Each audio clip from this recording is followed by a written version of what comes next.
Warning: this video contains certain scenes of which those with any past problems of seizures and/or heart conditions may want to avoid watching. Anyone prone to seizures from white noise, such as on televisions, may find this hard to watch. Please be cautious when watching this video. Lastly, headphone warning to everyone. If you have your volume turned up high, it would be a good idea to turn it down now before the video starts. Thank you, and please enjoy. And we are back with everlasting summer. Anyway, get back into it. Let's do it!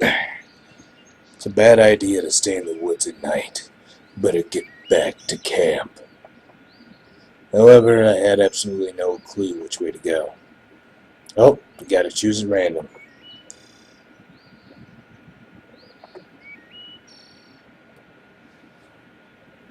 I wandered for quite some time in the forest.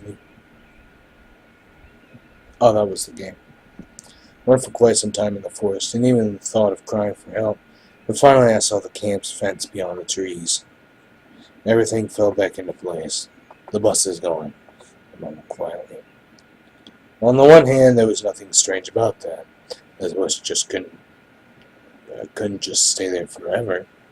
On the other hand, it meant there was someone driving, because buses do not drive themselves. Or do they? This world seemed too normal, but every event here had at least two explanations for it.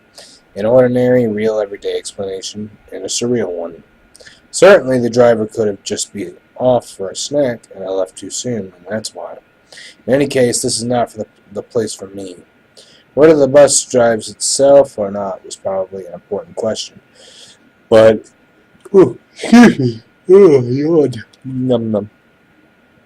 But it was much more important to know how I got here at all, and where this here was.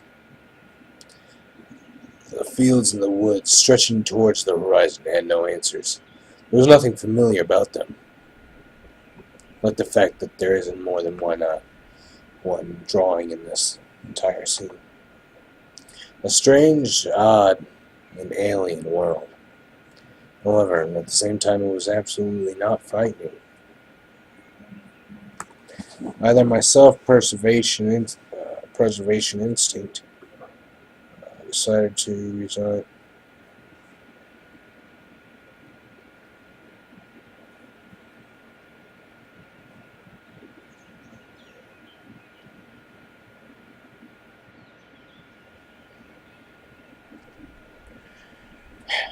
Anyway, either my self-preservation instinct decided to resign from its job, or all this running around the camp and the local pioneers had lulled me so much with their carefree.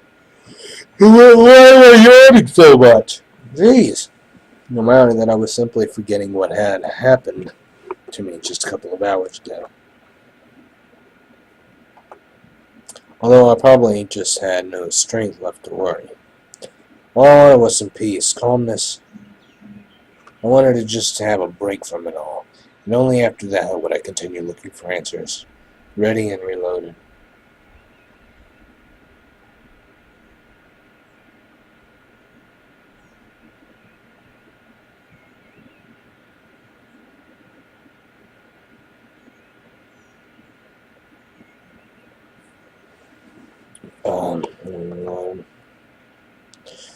Oh, little Houdini, you are pissing me off. Get out of here! Yeah, that's what I thought. However, that would be some time later. What about now? Can I allow myself to relax? Sorry, we got some people texting me that I need to take care of. Got completely dark, and in any case, it was better to spend the night in the camp. I was about to head back when someone came up silently from behind me. Hello. What are you doing here so late? It was Slavia standing before me. I was so surprised that I jumped. So, you didn't catch Yolanda, did you? She smiled. I nodded disappointedly and sighed. No wonder. No one ever has. Yeah, she's a real rocket girl.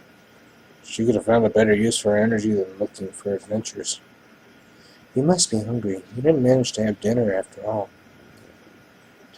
Indeed, I had completely forgot about my hunger. After those words of hers, my stomach drew attention to itself by giving a traitorous rumble. Slavia smiled. Let's go then. What? Is the canteen still open? It's all right. I have the keys. The keys? Yes. I have keys to all the facilities in this camp. How come? Well, I'm something like the camp leader's aide here. I see. Well, let's go.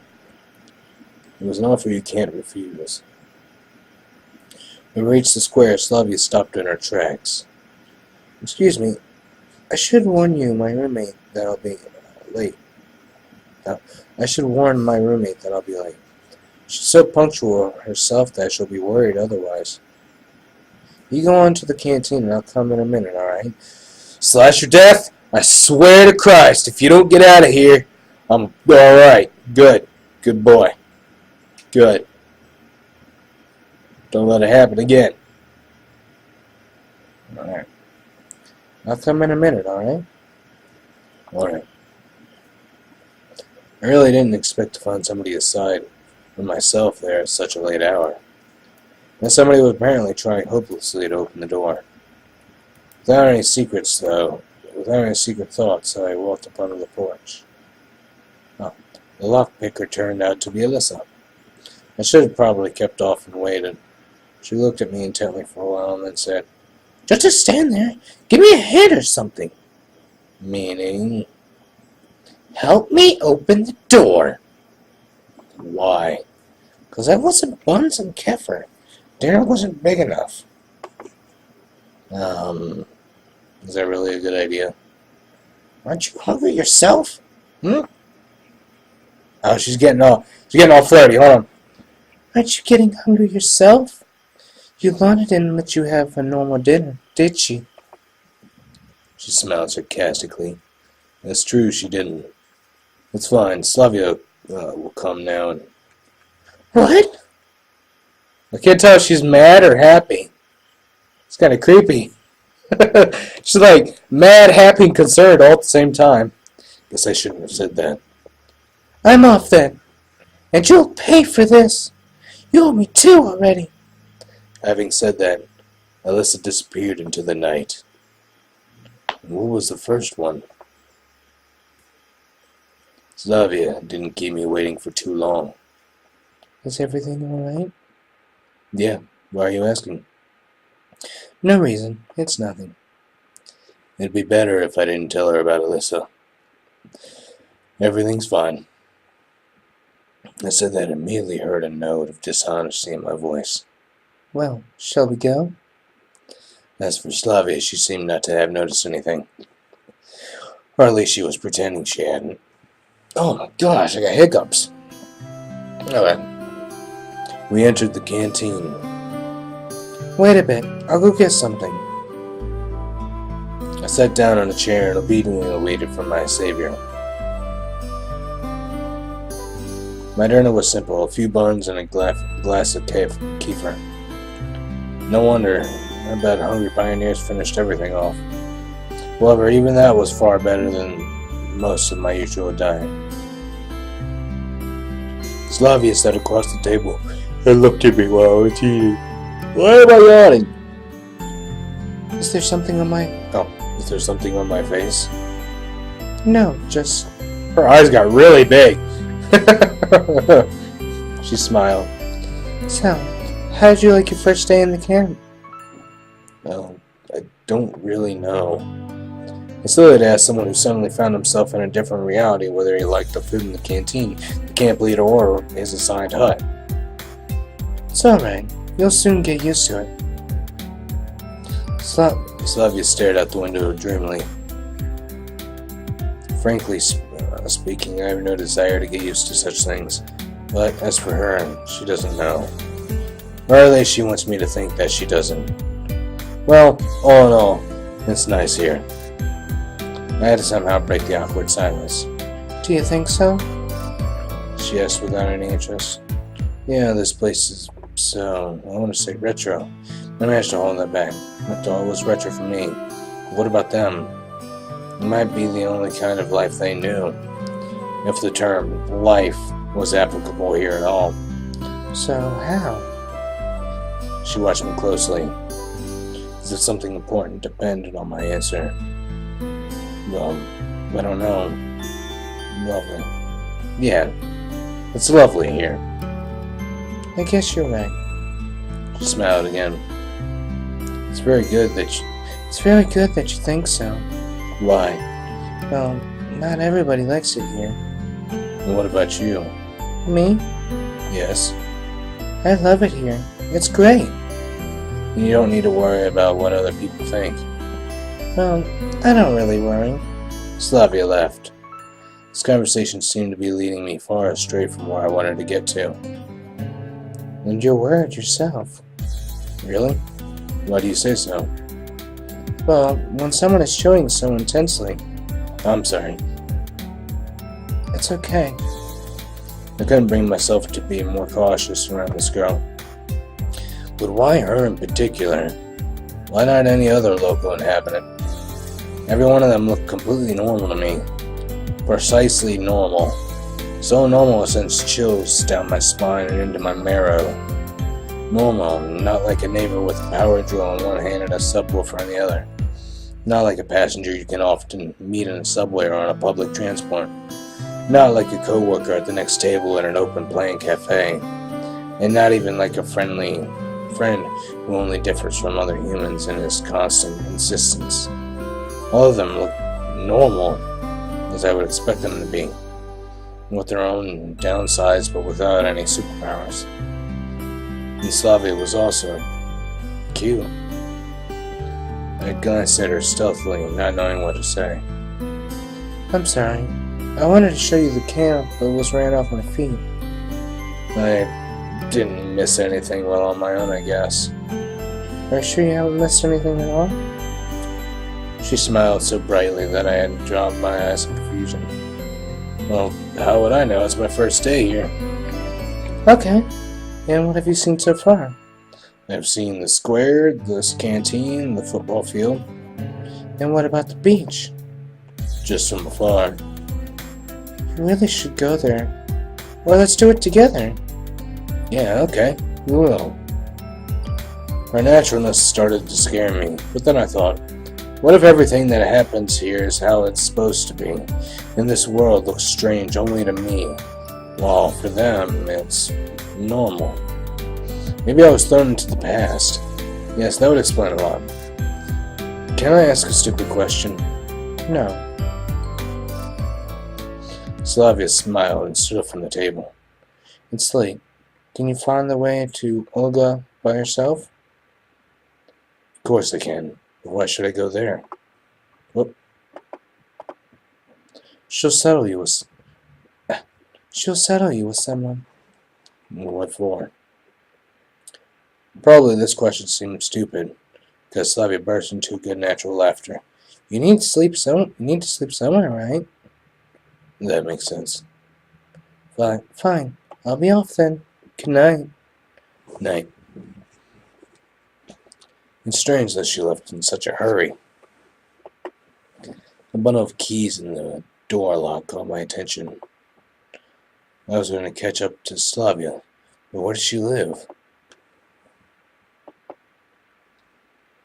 Oh no! Did I miss it? Oh, I hope I didn't miss it. Oh, I didn't miss something there. Ooh, take the keys or leave the keys. Ooh! Ooh! Ee, ooh, ooh, I think we're gonna take the keys. You better take them. I'll give them back tomorrow because who knows what happens here at night. Such thoughts gave me chills. It's me who needs to be careful here in the first place.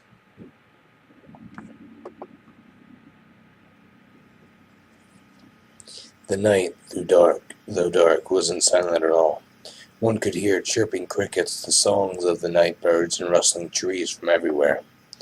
A sudden desire to follow Slavia's advice and go to the camp leader's cabin appeared. I don't know why, but the sight of the unknown bronze builder of communism put me in a constructive mood. I sat on the bench and started to recall everything that happened today. That was all my constructive mood could offer. Here was much brighter than near the canteen, and tardy pioneers were running by, so this place didn't seem scary at all. Bus, summer camp, girls.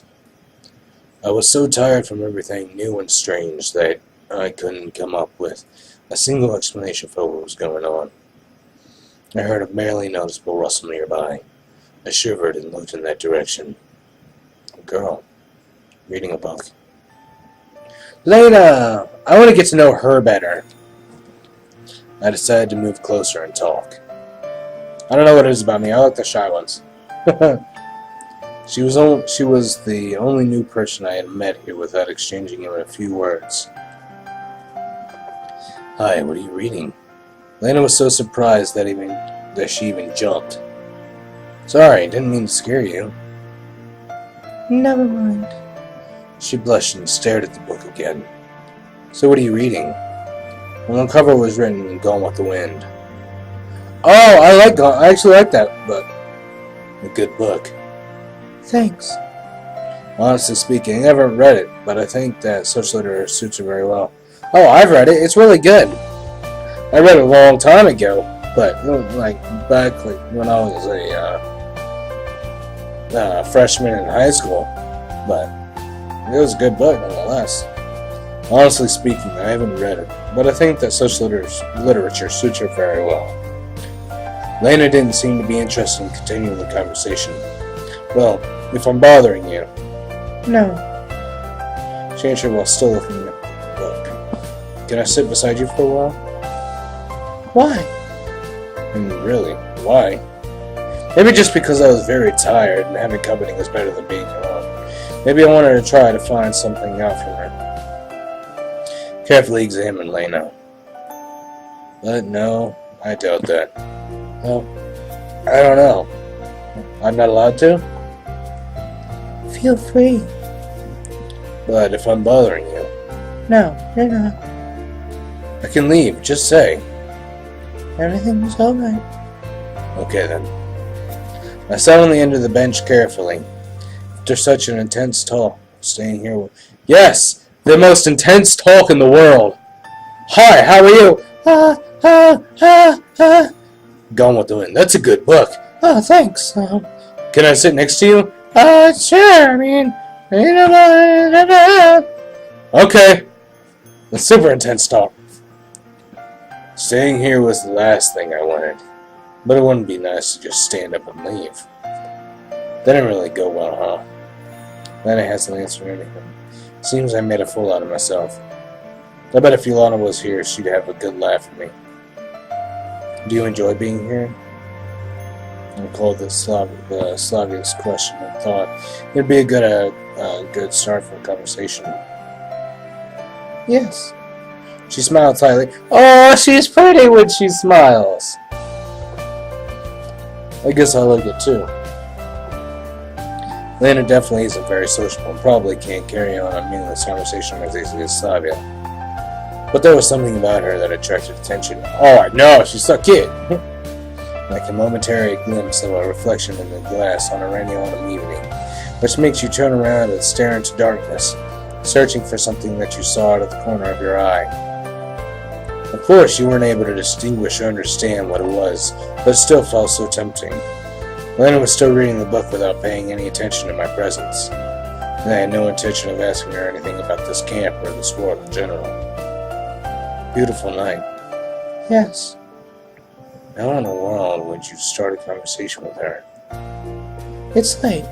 I have to go. Yes, it's quite late. Good night. Night. Wait, how did my mouse get all the way back there? Go back there. There was something strange about this girl. At first glance, she is a typically shy and modest pioneer girl, but the mystery of Lena took its own place in the massive list of mysteries about this camp which I had started to put together in my head. Lazy evening, there's nothing like a good time with nothing to do. I headed towards Olga's cabin. The light in the house was on. Hello, Simeon. You're quite late. Yeah, I went for a walk to look around the camp. Alright. You'll be sleeping here. She pointed her finger at one of the beds. Right here? I was a bit surprised. Yeah, is something wrong with that? We're out of free cabins anyway. The camp leader smiled, but I'd rather think it was just out of politeness. You do want to be a decent pioneer, don't you? There was a clear emphasis on the word decent. Yeah, sure. I was lost in thought for a moment. Don't you mind it? Metamucil? Is that what that's supposed to say? Metamucil? She looked at me oddly. Was surprised, some offense in her eyes. A pioneer should respect their elders. Olga said strictly. Of course he should. No one argues with that. I blathered, not realizing what was wrong. Shouldn't you also? She stared at me. She's pissed. Under such a gaze, even mithril forged by the best dwarf masters from the deepest dungeons would melt. Should I what? What's up? What?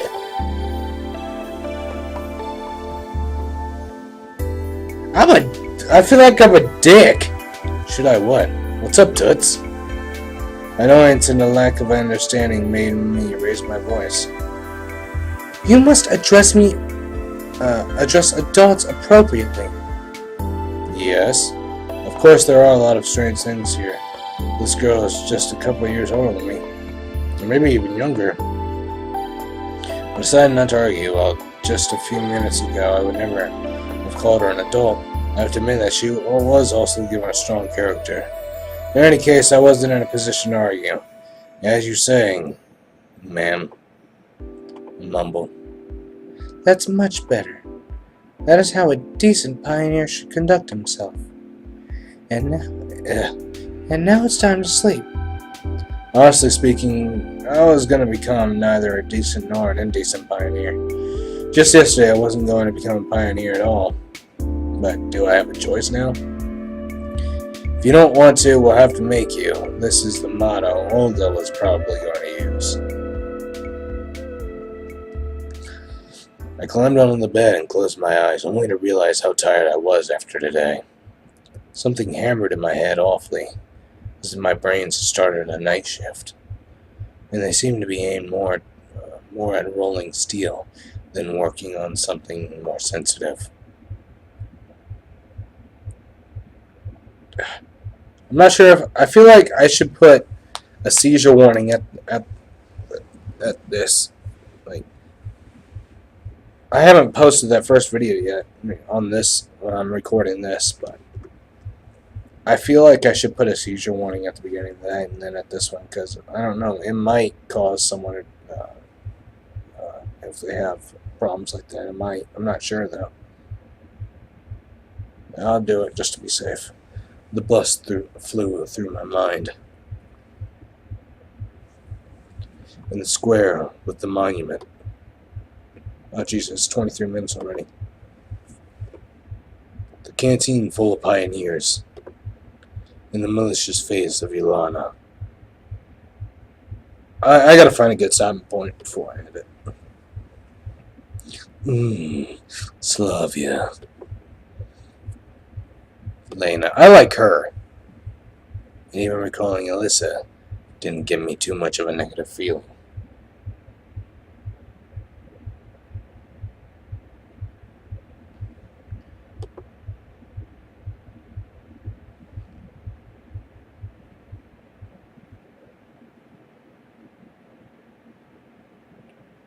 I mean, there. Sorry. All responsibility stuff. Okay.